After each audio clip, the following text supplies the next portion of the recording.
नमस्कार, मैं हूं खुशबू और आप मेरे साथ देख रहे हैं टीवी 92 न्यूज। टीवी 92 न्यूज में आपका स्वागत है। खबर उत्तर प्रदेश के आगरा से है।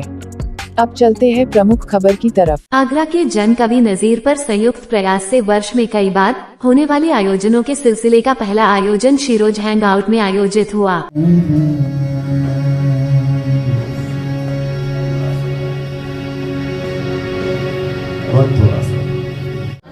आज नज़ीर अकबराबादी पे एक कार्यक्रम करने का सौभाग्य मिला। तो जन कवि नज़ीर, जैसे नाम से ही आप कह सकते हैं जन कवि, यानी कि जनता के, जनमानस के वो ऐसी शख्सियत, ऐसे व्यक्तित्व जो, अगर मैं कौमी एकता के लिए अगर बात करूँ, कौमी यकजहती के लिए बात कहूँ, तो उसके लिए बहुत बड़ा नाम, बहुत बड़ी मिसाल कि वो कहते हैं कि तुम भी नज़ीर आज कृष्ण मुरारी की बोलो जय। जब नज़ीर खुद कह रहे हैं कि तुम भी नज़ीर कृष्ण मुरारी की बोलो जय, रख ध्यान सुनो दंडौत करो, जय बोलो कृष्ण कन्हैया की। ये किसने कहा? ये नज़ीर ने कहा। और ये वही कह सकता है जो दिल से बिल्कुल साफ है और ज़मीन का होगा। इस ज़मीन को वो अपनी ज़मीन समझते थे। तो उस सरजमी को अगर उन्होंने अपना वतन, अपना घर, जिससे काइंड ऑफ व्हेन वी से सेंस ऑफ बिलोंगिंगनेस, वो सेंस ऑफ बिलोंगिंगनेस उनका आगरा से था, इस देश से था, यहाँ के समाज से था।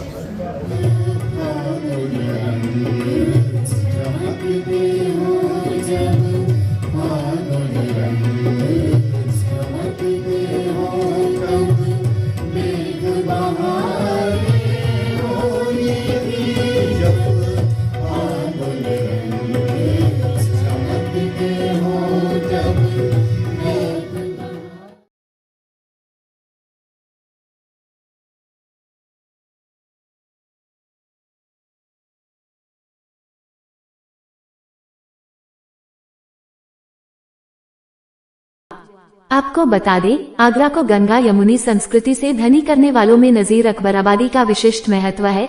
अपने समय की वह एक जीवंत शख्सियत थे, लेकिन अब तो उनको भुला सा दिया गया है, जो न तो संस्कृति और न ही साहित्य की दृष्टि से सही है।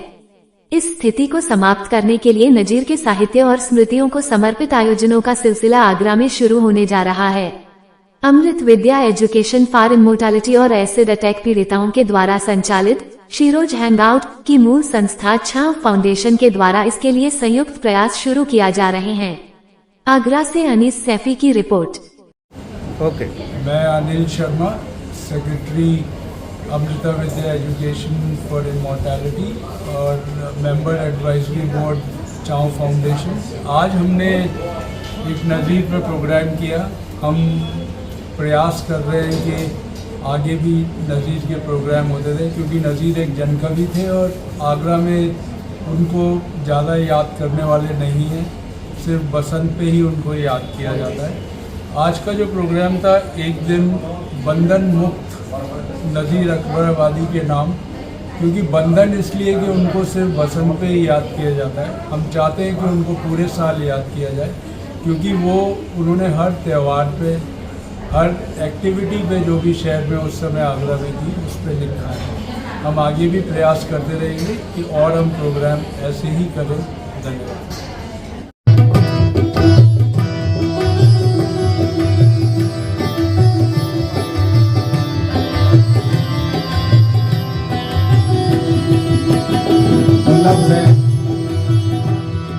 सबकी तो बसंते हैं, पर यारों का बसंत का। भाई ध्यान से सुनिएगा, आपको आनंद आएगा। बोलिए।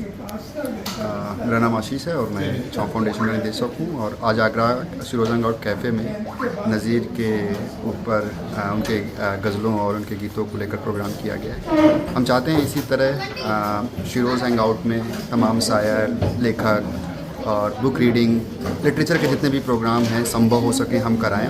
आगरा शहर के लोगों को जोड़ सकें, उन तमाम आर्टिस्टों को, उन तमाम कलाकारों को जो इस विधा में पारंगत हैं।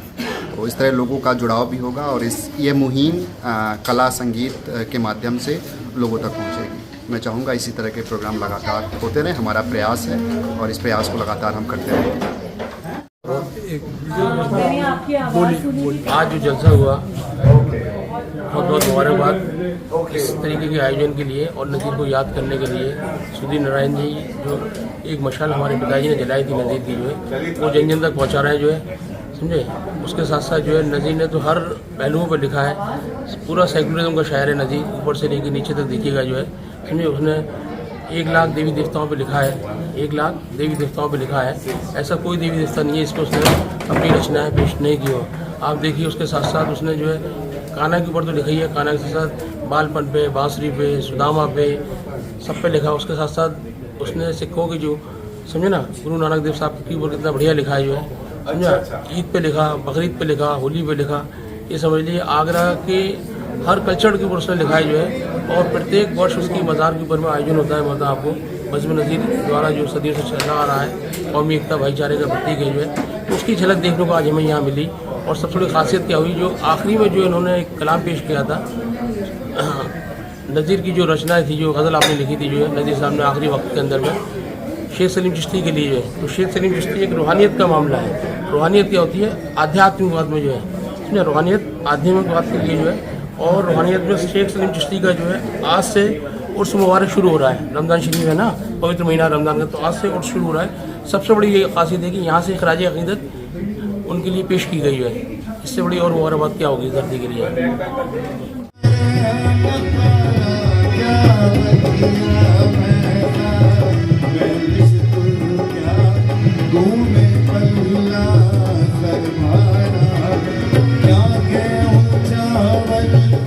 जी सर बोलिए।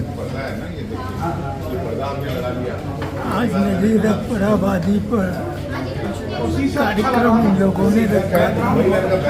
नज़ीर अकबर आबादी जो थे, उन्होंने अपने को पूरी तरह से आगरा के बारे में डिवोट करके आगरे के बारे में लिखा है। और उसी पर ये कार्यक्रम किया गया था। उनकी काव्य का पूरा संकलन अब उत्तर प्रदेश हिंदी संस्थान ने प्रकाशित किया था, लेकिन वो उनका शायद समाप्त हो गया है। अब वो शायद दोबारा छापेंगे या नहीं छापेंगे, ये कहना मुश्किल है। दूसरे उससे पहले छुटपुट संकलन मिला करते थे। आगरे में जो नज़ीर के विद्वान थे या नज़ीर साहित्य का संकलन करते थे, उनमें डॉक्टर गुरमुख दास टंडन थे, जिन्होंने उसको इकट्ठा किया था और उसका अध्ययन भी किया था।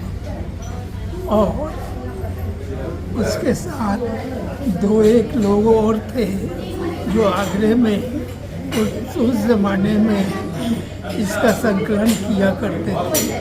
बाकी उर्दू पढ़ने वालों को उनका संकलन पढ़ाया जाता था और कुछ लोग नज़ीर के काव्य से परिचित थे। नज़ीर के बारे में ये एक विवाद है कि वो आगरे में पैदा हुए थे या दिल्ली में। कुछ लोग दिल्ली का कहते हैं कि नज़ीर दिल्ली में पैदा हुए थे, लेकिन अधिकतर लोग आगरे में ही उनकी पैदाइश मानते हैं। लेकिन कुछ भी हो, उनका कर्म क्षेत्र सारा कार्य आगरे में था। उनकी कविता का प्रमुख जो क्षेत्र है वो भी आगरा है। और आगरा के बारे में उनकी 3 नज़में हैं। एक शहर अकबराबाद, शहर आगरा और शहर आसोम। शहर आसोम में जो शुरू का औपनिवेशिक काल था, उसमें जो आगरा की बर्बादी हुई थी, यहाँ के जो दस्तकारियाँ थी उनका जो विनाश हुआ था उसका चित्रण